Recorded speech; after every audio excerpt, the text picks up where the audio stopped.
వీక్షకులందరికీ నమస్కారం. 2026వ సంవత్సరం ధనురాశి వారికి ఏ విధమైనటువంటి ఫలితాలను ఇవ్వబోతూ ఉన్నది అనేటువంటి విషయాన్ని క్లుప్తంగా తెలుసుకునేటువంటి ప్రయత్నం చేద్దాం.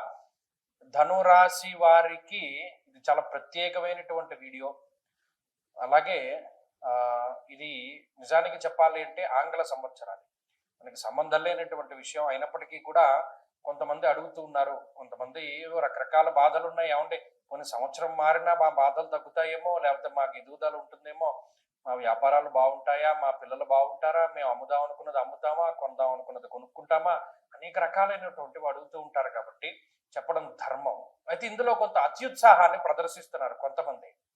ఏదో కొత్తగా చెప్పాలి, ఏదో కొత్తగా చెప్పాలి. ఏం కొత్తగా చెప్తారు? అందులో ఉన్నటువంటి విషయాల్ని క్షుణ్ణంగా పరిశీలన చేసి చెప్తే చాలు. కానీ దీనికి ఆదాయ వ్యయాలు, రాజపూజ్య అవమానాలు, దీనికి లగ్నాలు. గొప్ప విషయం ఏంటంటే గోచారంలో పట్టుకొచ్చి లగ్నం చెప్తాడు.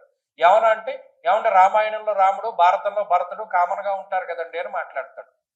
అసలు కామన్ సెన్స్ ఉండదు. ఇక్కడ గోచార విషయాలకి లగ్నం ఎందుకు వచ్చింది, గజకేసరి యోగం ఎందుకు వచ్చింది, బుధాదిత్య యోగం ఎందుకు వచ్చింది, గోచారంలో యోగాలు ఎవడు చెప్పాడు నీకు?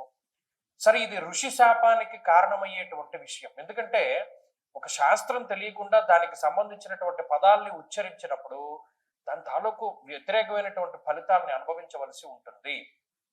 అందుకనే మనం ఋషిప్రోక్తంగా శ్లోకం ఎందుకు చెప్తామంటే ఆ ఋషి అనుగ్రహం ఉంటుంది.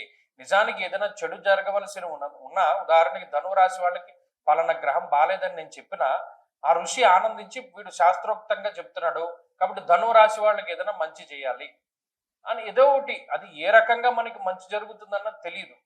బాగా జీవితంలో ఏదో ఒకటి మంచి జరగడం. అందుకని ఋషి అనుగ్రహం